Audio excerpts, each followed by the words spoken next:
Today on the show, we're going to be looking at Starfire. If you didn't know, she's actually the 4th character to use that name, and that she's actually been married twice, then this video is for you.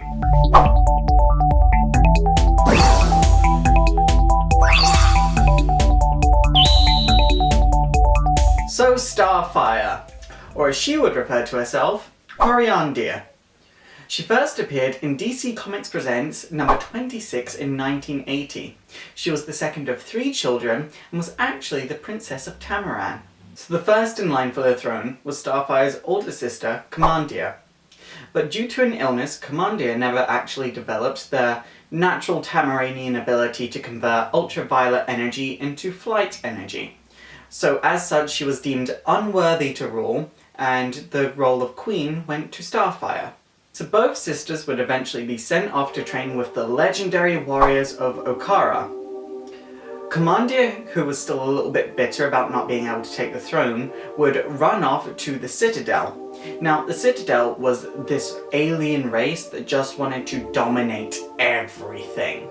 They were able to use Koriand'r's information to dominate Tamaran and cause King Koriand'r to have to hand over his daughter, Starfire, to the Citadel as a peace treaty. Starfire was forced to endure 6 years of torture before her and her sister were handed over to the Pisons. The Pisons were this race of scientists that had plans for the 2 sisters. They were going to fill the 2 Tamaranians up with ultraviolet energy until their bodies couldn't hold anymore and would explode. They were going to do this just to test how much a Tamaranian could take before they would, well, explode. Eventually, Koriand'r's forces came to rescue her, and in the chaos, Starfire was able to escape, and she learned she could now use star bolts, which were these destructive balls of energy that she created using ultraviolet light. And she got this ability due to all the experimentation she was put under. And against her better judgment, she decided to also free Koriand'r, who was still absorbing energy at this point, but Koriand'r struck down Starfire with her own star bolts, which were much more powerful. At this point, it looked like Starfire was going to be executed by Koriand'r's forces. Fortunately, she was able to break free and fly to Earth with a little bit of help from the Teen Titans. She decided to join the Teen Titans and very quickly formed a romantic relationship with Dick Grayson, who at this point was still Robin. Starfire was considered extremely beautiful on Earth, and she had this really sensuous nature that was common in all Tamaranians, but she also had like a no-nonsense attitude to everything, and she quickly became the peak of people's desires and actually worked as a fashion model for a while. So what people don't know is that she was actually married twice, and neither of these times were to Robin. In fact, both of the men were from Tamaran. Once was to Prince Karas for a peace treaty, and the other time was to a man called Pison, who was a general in the Tamaranian military. Both men unfortunately died. She was very almost married to Dick Grayson, but their relationship was on rocky grounds, and there was a lot of anti-alien stuff in the media at the time, and Starfire felt like the 2 of them were rushing too fast into marriage, and they actually got to the altar and they were saying their vows to each other, and the priest just had to dub them man and wife, but Raven crashed the wedding and she was possessed by Trigon at this time, and she killed the priest. The failure of the wedding is really sad, just because I really feel like these 2 deserve each other, and we'll be exploring why throughout this video. It's super effective! She would mentor the Titans for some time before eventually joining the Outsiders, which were these group of heroes based in Eastern Europe who were led by Batman. She would go on a number of adventures, and after the events of Infinite Crisis, she would end up on this paradise-like planet with Animal Man, Adam Strange, Alexander Luthor Jr. and Superboy Prime. It took a number of weeks, but Adam was eventually able to get his ship working. But they were followed out into space by Devil Lance, who they had encountered on the planet. Now, Devil Lance was this minion of Apocalypse, and they were only able to defeat him and defend themselves because Lobo turned up. And after a bit of talk, they were able to convince Lobo in helping them defeat Lady Styx. The team were able to defeat Lady Styx at the cost of Animal Man's life. Starfire decided that she was going to return Animal Man's jacket to his surviving family. When she got to the family home, it turned out that he was actually still alive, which just overwhelmed her with joy. Starfire remained at Animal Man's family's home for a while because she needed to rest after this hell of an adventure she had just been on.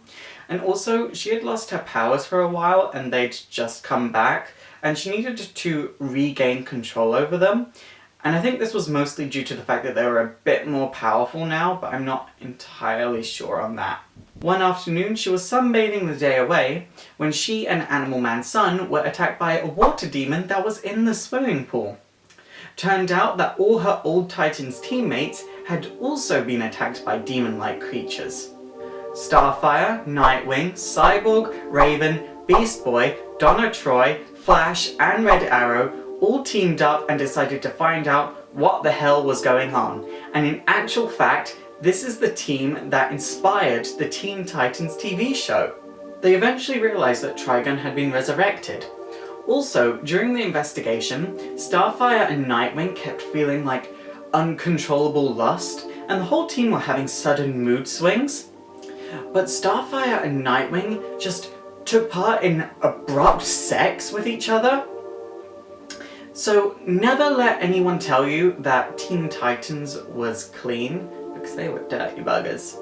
So the team finally met up and they discussed all their findings, and they realised that their sudden mood swings were the 7 deadly sins. And who should turn up? Trigon's sons, aka the living embodiment of the 7 deadly sins! So the team are eventually able to drive back Trigon's sons, and Nightwing and Starfire have a bit of a talk about the sex. So Nightwing is all like, hey, you want to get back together? And Starfire's like, I don't know, do you actually love me? And Nightwing's like, I guess not. And it has actually been shown that Starfire still loves Nightwing, but Nightwing is actually more than over her, which I think kind of speaks volumes about Starfire's character. I mean, of course she's going to have attachment issues. She lost her whole planet and all her people, her sister backstabbed her, so when she can eventually fall in love with someone, she is going to stay in love with that person for a long, long time, regardless of what happens. Whereas Nightwing, he lost his parents, but he fell to someone that genuinely loves him. Bruce Wayne. He does love Nightwing as his own son. And yeah, Nightwing has that, but Starfire, she has no one.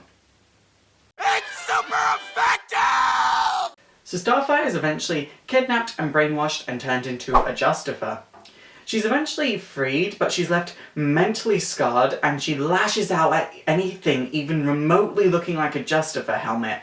And in fact, when Mr. Terrific offers her and Cyborg the chance to destroy a warehouse full of the helmets, she does so with freaking glee. She tries to go to a psychiatrist, but that ends badly to say the least, and then she tries to join the Justice League, and she is refused. All these things put together, and she is left in a really bad state.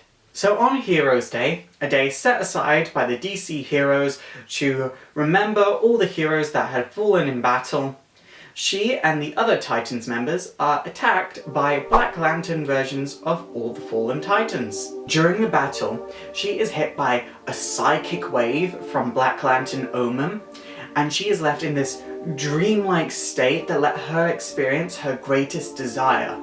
What was her greatest desire, you may ask? To be married to Dick Grayson.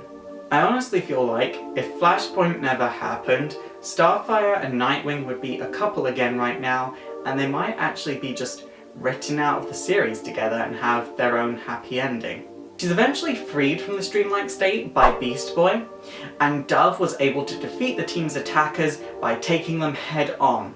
All the Titans team up together and they go to take out all the Black Lanterns. Starfire is later offered a place in the new Justice League by Donna Troy, and then she leaves. The only person she tells why she left, and it was through a note, was Dick Grayson. So you can imagine her reasoning behind it. She eventually joins the rebels and goes to the spot where Tamaran used to be.